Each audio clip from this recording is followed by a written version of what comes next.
Angin kencang kembali menghantam rumah warga. Kali ini terjadi di Desa Koto Majidin dan Desa Semurup, Kecamatan Air Hangat, Kabupaten Kerinci. Akibatnya belasan rumah rusak parah. Hujan deras disertai angin kencang kembali melanda Kabupaten Kerinci hingga mengakibatkan belasan rumah rusak. Rumah yang banyak rusak terutama bagian atap, bahkan ada rumah yang roboh.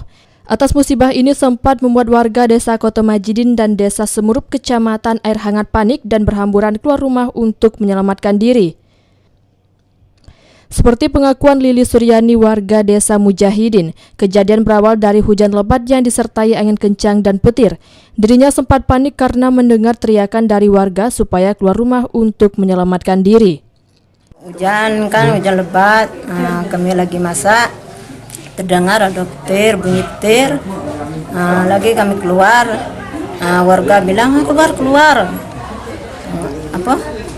tengok rumahnya udah roboh, kami keluar nengok atapnya udah terbang, kami lari keluar.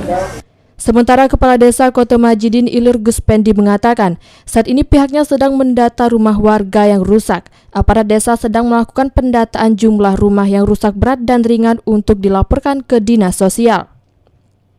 Hujan lebat sekali, disertai petir dan angin kencang yang mengakibatkan rumah di desa kami mengalami bencana.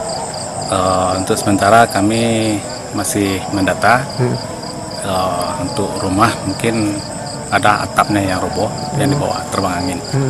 Masalah banyaknya masih kami data. Sementara ini staf lagi berjalan untuk mendata.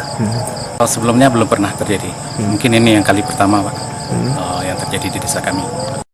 Tak hanya di Desa Koto Majidin, angin puting beliung juga menghantam rumah warga di Desa Pugu Semurup. Selain merusak atap rumah, satu kandang ayam petelur milik warga di Semurup ambruk dan mengalami rusak berat. Akibat kejadian ini kerugian ditaksirkan hingga ratusan juta rupiah. Hujan angin. Prediksi ini kalau pembuatan kandang sekitar 150. Ya.